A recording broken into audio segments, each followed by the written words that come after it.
กรมอุตุประกาศฉบับ 6 พายุ Depression เคลื่อนเข้าปกคลุมเวียดนามมีกำลังแรงขึ้นความเร็วลม 50 กิโลเมตรต่อชั่วโมงนะคะส่งผลให้ไทยมีฝนเพิ่มมากขึ้นค่ะเตือนประชาชน 4 ภาคระวังอันตรายฝนตกหนักและสะสมพร้อมติดตามประกาศอย่างใกล้ชิดค่ะ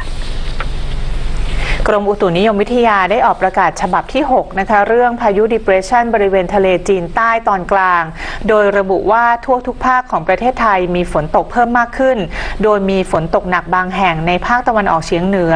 ภาคกลางและภาคตะวันออกขอให้ประชาชนในบริเวณดังกล่าวระวังอันตรายจากฝนตกหนักและฝนสะสมไว้ด้วยสำหรับกรุงเทพและปริมณฑลยังคงมีฝนตกและมีฝนตกหนักบางแห่งส่วนคลื่นลมบริเวณทะเลอันดามันและอ่าวไทยตอนบนมีกำลังแรงขึ้นโดยทะเลอันดามันตอนบนมีคลื่นสูง 2-3 เมตรขอให้ชาวเรือเดินเรือด้วยความระมัดระวังและเรือเล็กที่มีขนาดไม่เกิน 2 วาควรงดออกจากฝั่งจนถึงวันที่ 29 มิถุนายนนี้ลักษณะสำคัญทางอุตุนิยมวิทยามรสุมตะวันตกเฉียงใต้ที่พัดปกคลุมทะเลอันดามันประเทศไทยและอ่าวไทยตอนบนมีกำลังแรงขึ้นลักษณะเช่นนี้ทำให้ประเทศไทยยังคงมีฝนตกต่อเนื่องและมีฝนตกหนักเกิดขึ้นได้ในระยะนี้อันหนึ่งสำหรับพายุ Depression บริเวณทะเลจีนใต้ตอนบนกำลังเคลื่อนตัวทางทิศตะวันตกเฉียงเหนืออย่างช้าๆนะคะแล้วก็มีแนวโน้มที่จะเคลื่อนเข้าปกคลุมชายฝั่งประเทศเวียดนามตอนบนในช่วงวันที่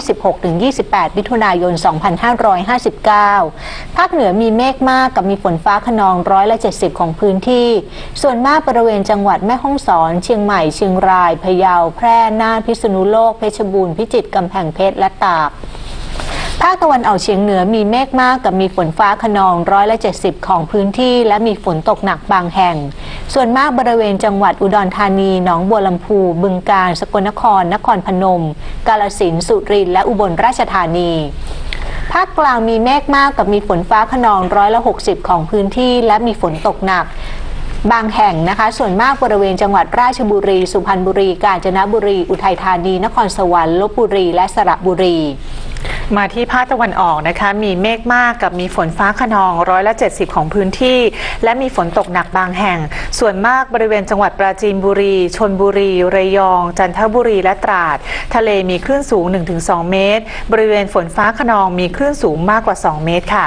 ภาคใต้ฝั่งตะวันออกนะคะมีเมฆเป็นส่วนมากกับมีฝนฟ้าคะนอง140ของพื้นที่ส่วนมากบริเวณจังหวัดเพชรบุรีประจวบคีรีขันธ์ชุมพรสุราษฎร์ธานีและนครศรีธรรมราชทะเลมีคลื่นสูงประมาณ1เมตรห่างฝั่งมีคลื่นสูง 1-2 เมตร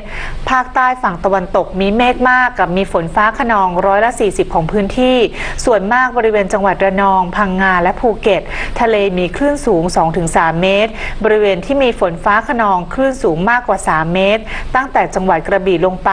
ทะเลมีคลื่นสูง 1-2 เมตรบริเวณที่มีฝนฟ้าคะนองคลื่นสูงมากกว่า2เมตรกรุงเทพและปริมณฑลมีเมฆมากและมีฝนฟ้าคะนอง170ของพื้นที่กับมีฝนตกหนักบางแห่งค่ะ